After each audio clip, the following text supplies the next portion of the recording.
Hi, everybody. Welcome to English Digest. I'm Tom. I'm Stephanie. Today we're going to be talking about a TV show on Animal Planet, and it's all about this guy who goes to different islands of the world to meet some rather fascinating animals.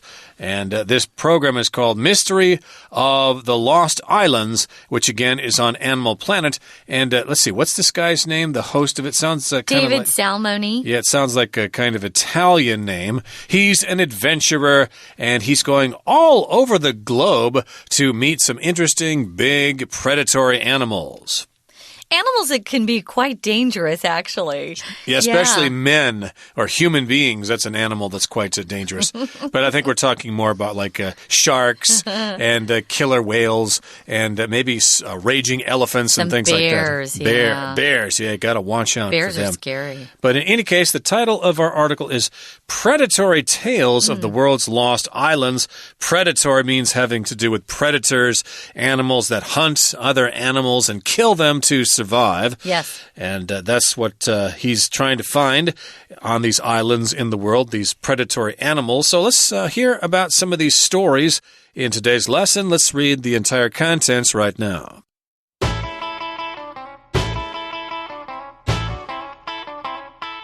Dave Salmoni has nerves of steel. In his line of work, it's a requirement. As the host of Animal Planet's Mystery of the Lost Islands, he goes up against some of nature's fiercest predators, including sharks, killer whales, and grizzly bears. As Salmoni crosses oceans to explore the world's remotest islands, he comes face to face with the animal hunters that have made these lands or waters their homes. Not just anyone could live alongside dangerous animals the way Salmoni does.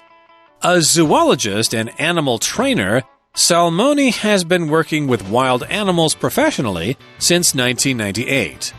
While he primarily works with large cats such as tigers and lions, his love and enthusiasm for wildlife means that he's comfortable getting up close and personal with any species. Salmoni begins his journey at Shark Island, or Rangiroa, a French Polynesian atoll in the South Pacific Ocean. Rangiroa is famous for its substantial shark population, and Salmoni doesn't want to miss the opportunity to find out why sharks congregate here in the hundreds. Despite perilous encounters with hammerhead sharks, stingrays, and extreme underwater currents, Salmoni gets his wish.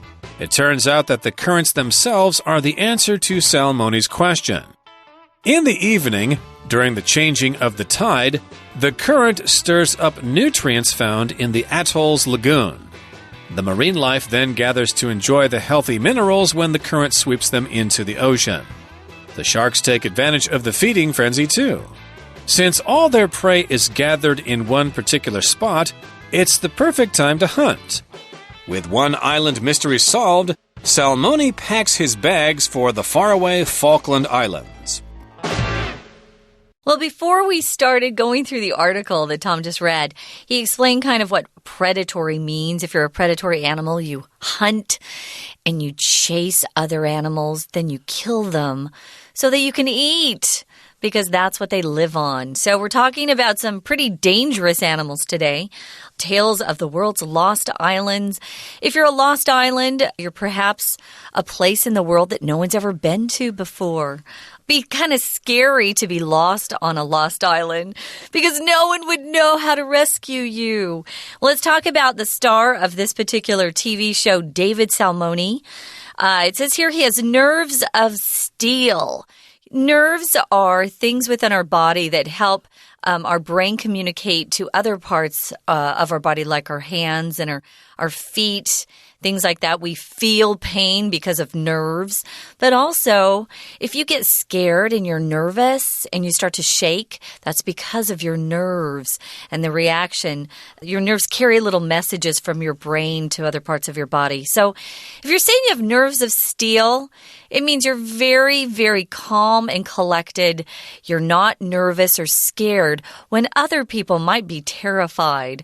It's good to have nerves of steel if you do sort of a dangerous job, like a policeman or a fireman. You kind of have to have nerves of steel when things get scary or dangerous so that you can think clearly and react. You're absolutely right there, Stephanie. So David Salmoni is a really brave fellow. He has nerves of steel. And in his line of work, it's a requirement. If you talk about your line of work, it's just your job or your profession. So when you consider what he does for a living, he needs to have nerves of steel. It's a requirement. I suppose you would need to have nerves of steel if you were a fireman as well. You need to have nerves of steel. Also, if you work in construction, building tall buildings or something like that, you might get kind of nervous or scared there. In his line of work or in his job, he needs to have those nerves of steel. Well, he's the host of Animal Planet's show called Mystery of the Lost Islands. And it says here he goes up against or he competes or faces some of nature's fiercest predators, including things like sharks, killer whales, and grizzly bears. Grizzly bears scare me. Okay, if you are a host, you're the one who is guiding the audience through some particular program. He's the star of the show as the host. And he goes up against some of nature's fiercest predators. If you're a fierce person, you're very intense. I guess the level of your emotion is very high. So these are fierce predators. Predators aren't scared by other people. They are after their prey. Prey is the animal that's actually hunted and caught and then killed and eaten. You don't want to be a predator's prey, but these predators are pretty fierce. Look at the list here. Sharks, they have big teeth and they're scary and they like to eat people too. Killer whales. Do killer whales kill people? I don't know. I've never heard of it. I suppose lots of people say, oh, they've been, given a bad rap because their name is killer whales. They don't really kill that much. But I think they actually do kill quite a few different kinds of animals. So they're they are very fierce. Big. They're big and they are predators. So don't underestimate them. These are killer whales. Also, grizzly bears. There are all sorts of different kinds of bears in the world. The grizzly bear is native to North America. It's pretty fierce. They have them in Canada and the U.S.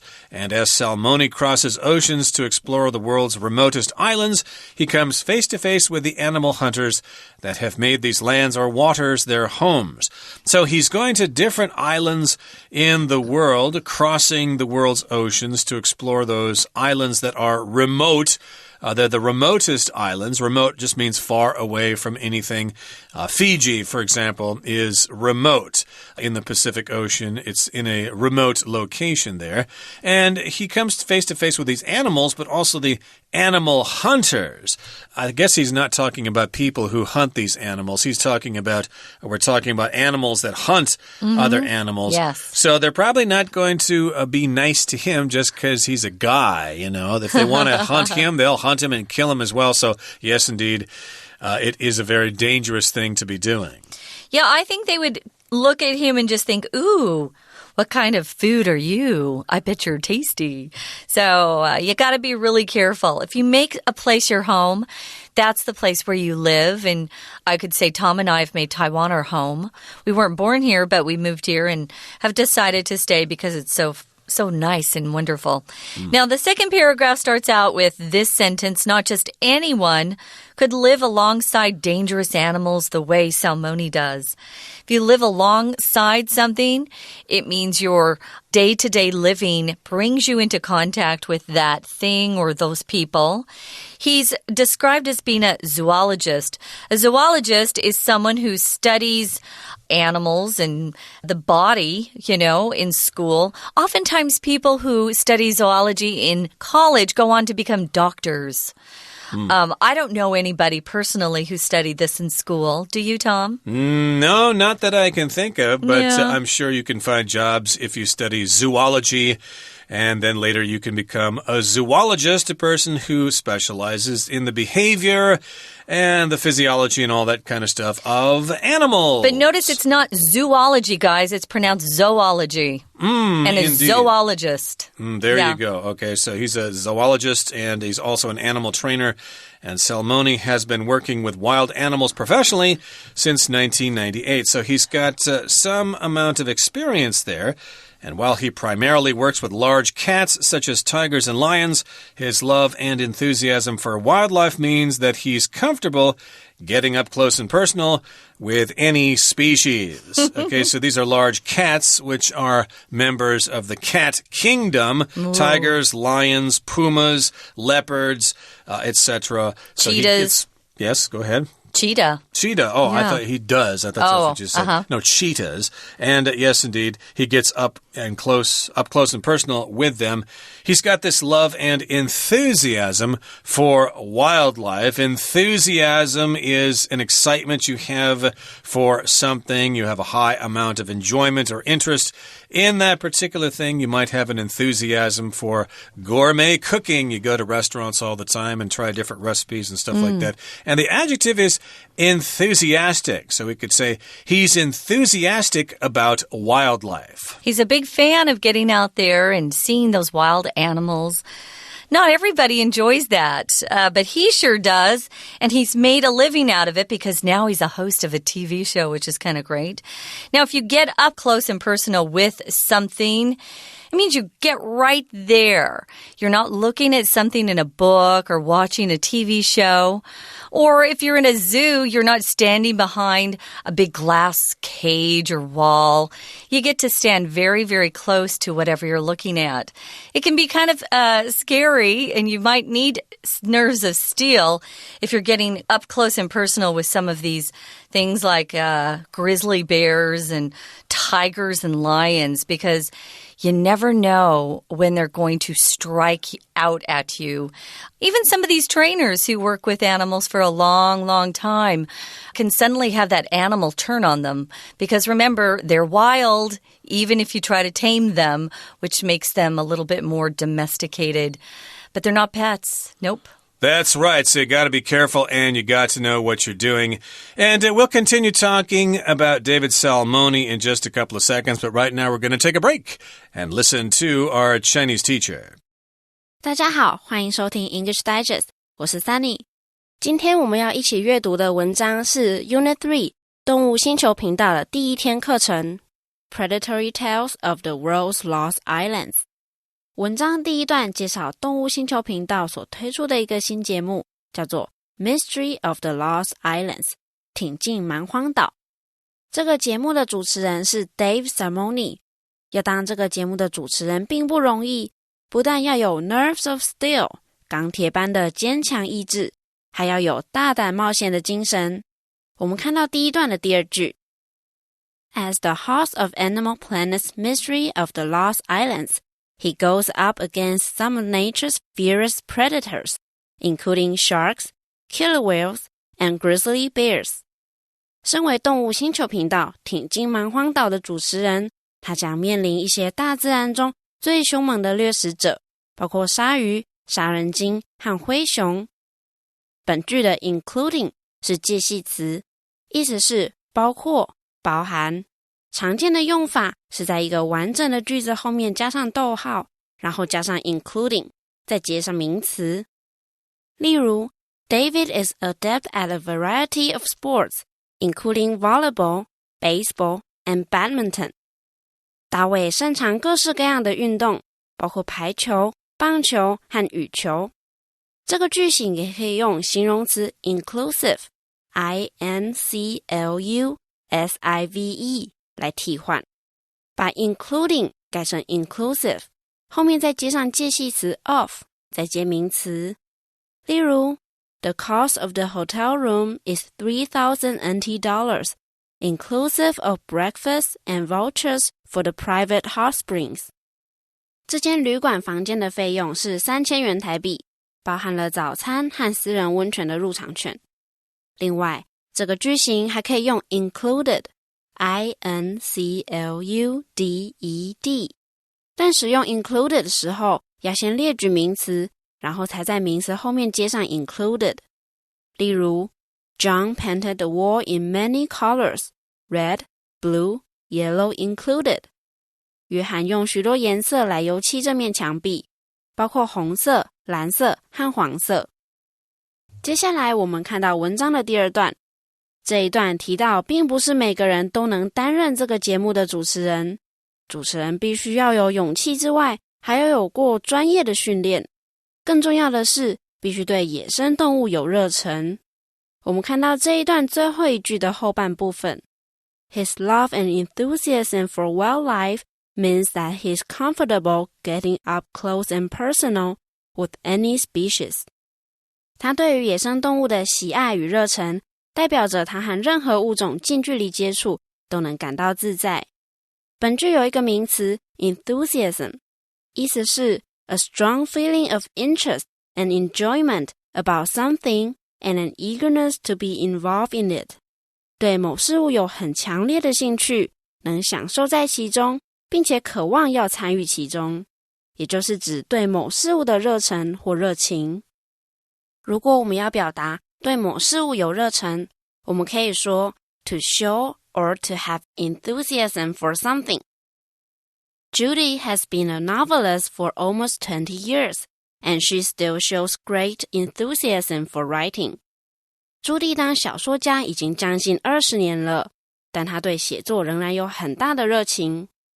Enthusiasm 的形容词是 enthusiastic, E-N-T-H-U-S-I-A-S-T-I-C， 也可以用来表示对某事物有热情，但注意它搭配的介系词和 enthusiasm 不同哦，它的用法是 be enthusiastic about something。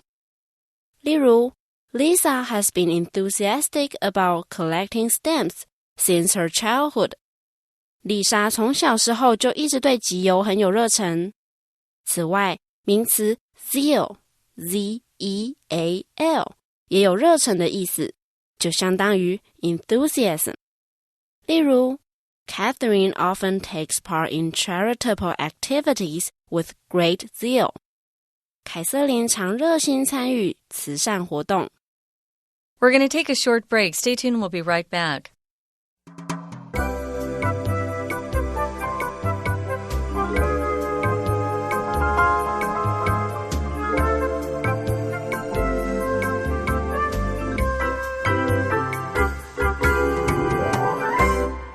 Okay, let's continue talking about Mystery of the Lost Islands. It's all about David Salmoni, and he travels all over the world. He's an animal trainer, zoologist, and he's been working with wild animals for a very, very long time. Now, let's find out where he begins his journey. He goes to Shark Island, or Rangiroa. I hope I said that right. It's a small French Polynesian atoll in the South Pacific Ocean. So we could say it's very remote there, Shark Island.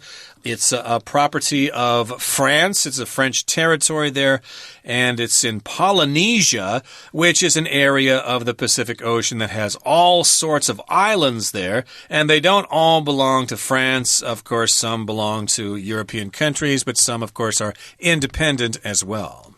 Okay, so he's there, and this particular place is famous for its substantial shark population. So if you want to see a shark or go swimming with the sharks, this is a place where you need to go. Substantial means quite plentiful. There's plenty of that particular thing there. If you have perhaps a substantial amount of homework, you have quite a bit of homework. It's going to take you a while to get through it all. So there is a substantial shark population.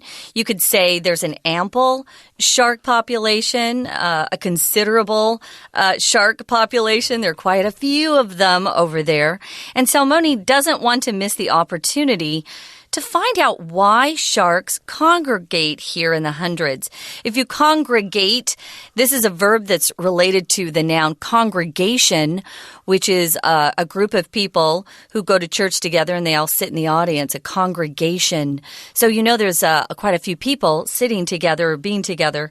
Here we're saying these sharks come together in a big group, sometimes even in the hundreds. That's a lot of sharks. Okay, and the next sentence goes on to say, despite perilous encounters with hammerhead sharks, stingrays, and extreme underwater currents, Salmoni gets his wish. So he gets his wish, he gets what he wants, even though there are these perilous animals there and perilous underwater currents. So we're saying despite these perilous encounters, even though there were these perilous or very dangerous situations there, he still was able to get the information he was looking for. So here, perilous is related to the word peril, which means a great danger or really big trouble. So perilous just means it has a lot of danger. It's very risky.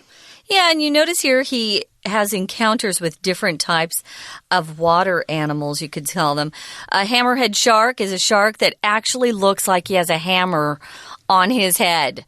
My dad used to go fishing for hammerhead sharks. They're big and they're ugly and they're kind of interesting looking. Stingrays are like a big flat pancake. You don't want to come too close to those either. They can kill you if you're not careful.